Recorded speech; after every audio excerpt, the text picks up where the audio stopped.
How do you deal with dissonance and resistance? Again, it's a great question. I think first of all, you welcome it. That's the easiest thing to say to begin with. It's inevitable when you're presiding over processes that have to do with hope that there will be some voice of resistance that gets raised that says there is no hope. And I had that happen. The most vivid example of it I can think of was in Montana, when someone very strongly said, this is all, baloney, that there is no hope, and everyone's talking as if there is. This was a guy who was apparently famous for shutting down processes. And my immediate response, and it was an intuitive response, was to say, thank you for saying that, because you're giving expression to a voice that's also within all of us, but most people aren't often brave enough to acknowledge it. And it's especially important because you'll be a very good person to assess whether or not the way we move forward in the course of the day is useful or not. But I think the first thing to do with resistance is to value it as a voice of local knowledge and to think about what the knowledge is. So in that case, I can probably reasonably assume that someone who is saying there is no hope has been disappointed often. And that acknowledging and validating that feeling of disappointment, and also continuing to see the person as a net contributor to the process, is very important. So again, early in Imagine Chicago, I would meet with a lot of civic leaders and others to vet the idea of what we were proposing to do.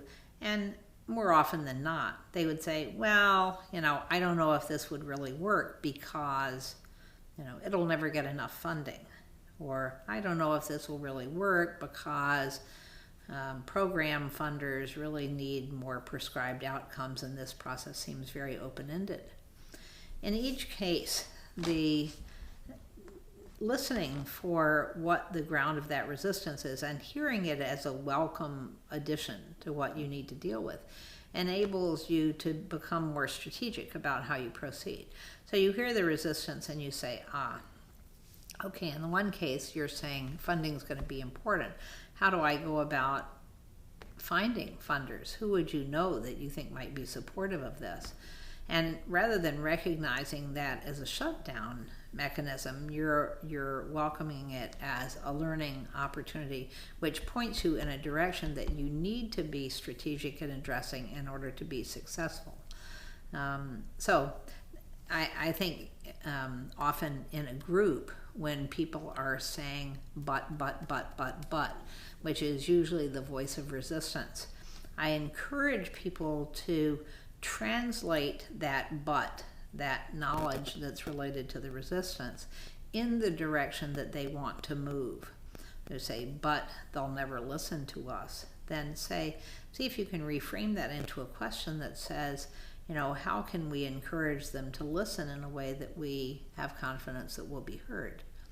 But somehow where that resistance, the net effect of a resistance is that it shuts down the system, closes the door, shuts down the learning. And so the most important way to deal with the resistance is to think of a question which can open back up, at least create a crack, but a question which can lead out of that resistance into something that's more productive. Now, I can think of another example working in Scotland where people were just saying, there all the reasons that something couldn't happen. And I finally just said, it seems to me your imagination is somehow in prison. I wonder if you could draw me a picture of that, and then put around the photograph the liberators of imagination that you think are powerful enough to get imagination back out of prison. So again, you're both validating the sense that the resistance says nothing new is possible, and you're also trusting people to do the work of opening up the resistance from within so that they can learn again.